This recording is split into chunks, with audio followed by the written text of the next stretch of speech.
Zemlja koja je kolonizovala svet. Ako ne teritorijalno, onda jezički. Kroz istoriju šireći civilizaciju na krajnje necivilizovan način, ognjen i mačem.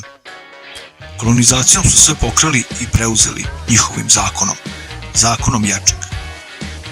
Oni sve svojataju. A da su naš jezik iskoristili za građenje njihovog, vidjet ćete u nastavku. A da li je to tako, prosudite sami. My name is Bond. Vagabond.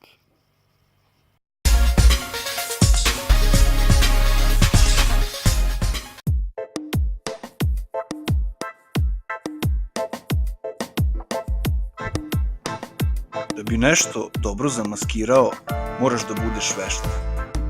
Pa ćemo stoga krenuti od reči veština. Vešt čovek je veštac, a vešta žena veštica. Ona je takođe i vična. Vič je veštica. Muškarac je često ponosan, kurčevit. Da ne bih psovao u videu, jasno vam je kako je ta reč nastala. Takođe i ponosan je i dičan, znači dika. Svaki Englez ima dik u. Mislim da je ovo jasno. Možemo i za penis da kažemo pen, penje i is, vis, penje se u is. Ali to nije engleski, pa idemo dalje. Da bi imali ideju kako jezik funkcioniše, morate da obratite pažnju na značenje. Kako se grana? Grananje. Kada se potomstvo grana, onda je gran ovo, gran ono. Grandfather i grandmother. Hodajući ulicom morao sam da stanem jer me misao skamenila. Pa stojim kao kamen. A kamen je stone. Kamen stoji. Ej, znači kamen je stone. Nastavljam put dalje. Kako ulicom, tako i mislim. Da bih zaronio dublje u svoje misli, moram da iskočim sa brodića sa veslima.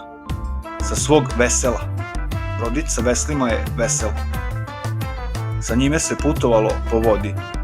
A po zemlji, koje je rt ili earth, se putovalo konjem. Koji se vezivao za stablo, kojih je nekada bilo mnogo, jer je Evropa bila prekrivena šumama. Pa tamo gde si vezao konja, bio bi okružen stablima, a bi takvo mesto mogao nazvati stable ili ti stable, mesto gde se konji čuvaju.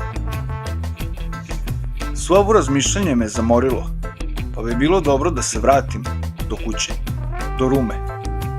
Ruma je mesto za stanovanje, pa se ispod te rume nalazi podrum, koji je zatvoren kao i kloset. Hoću reći closed. Ili tako nekako. Dok se polako vučem kući i za mnom ostaje trag, kao da me neko vuče, draguje. Dakle drag ili drag. Stigao sam kući i sada ću malo da dremam. Da odsanjam neki dream. Dok tonem u dream, dremam ili san, mislim o nekim latinskim rečima poput medicina i asocira me na med. I opijen od opijuma. Baš su ti Englezi negativni, kao kontra pozitivu. Ja da sam Englez, bio bi aj.